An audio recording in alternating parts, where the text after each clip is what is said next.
পূর্ববর্তী ইতিহাস যদি দেখি 47 থেকে শুরু করে যতবার বাংলাদেশে রেভলিউশন হয়েছে ততবার নারীরা একদম মুখ্য ভূমিকায় ছিল এবং 24-এ আমরা সেটি দেখেছি। এবং আজকে যখন আমরা ফিলিস্তিনের জন্য নেমেছি মাঠে, আমরা দেখতে পাচ্ছি সব নারীরা নেমেছে। তারা বিভিন্ন ভাবে বিভিন্ন মতাদর্শ হওয়া সত্ত্বেও ভেদাভেদহীন ভাবে রাস্তায় নেমেছে। রাস্তায় নামার রিজন কি? প্রতিনিয়ত আমরা শুনছি যে আমরা টেরোরিস্ট, এই জন্য আমরা রাস্তায় নেমেছি। কিন্তু যদি আপনি রিসার্চ করেন, টেরোরিস্টের মানে হচ্ছে যারা কোনো ধর্ম বা জাতিকে নিঃশেষ করে দিতে দেওয়ার জন্য কাজ করে। তখন আমরা স্পষ্ট দেখি যে ইসরায়েল এখন টেরোরিজম অ্যাক্টিভিটিস করছে, কারণ তারা জেনোসাইড চালাচ্ছে, তারা মানুষকে শেষ করে দিতে যাচ্ছে, একটি সংগঠনকে একটি জাতিকে শেষ করে দিতে যাচ্ছে। সেইখানে দাঁড়িয়ে আপনি কখনোই আমাদের বাঙালি হিসেবে আমাদের যে আবেগ স্বাধীনতাকে ধরে রাখার, আমরা আজকে প্যালেস্তাইনের জায়গায় অন্য কোনো দেশ হলেও আমরা নারীরা রাজপথে থাকতাম।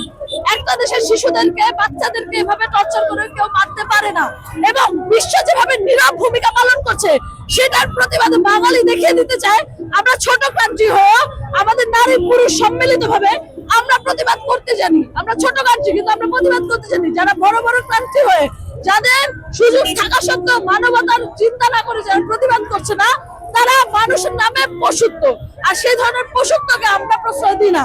We strongly want to tell that when our religion or a custom is attacked by anyone, says clearly that Israel is doing terrorism attack because Israel is attacking our religion, our country, and they want to destroy it.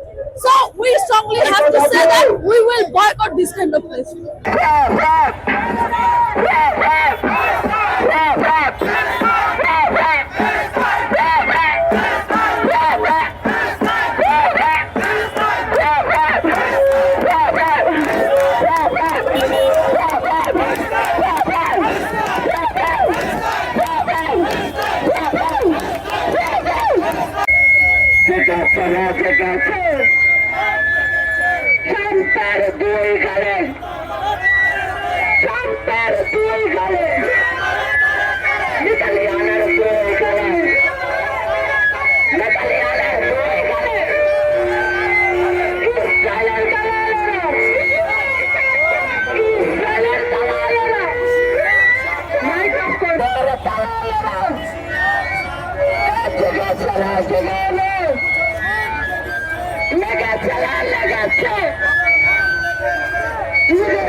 মুসলমান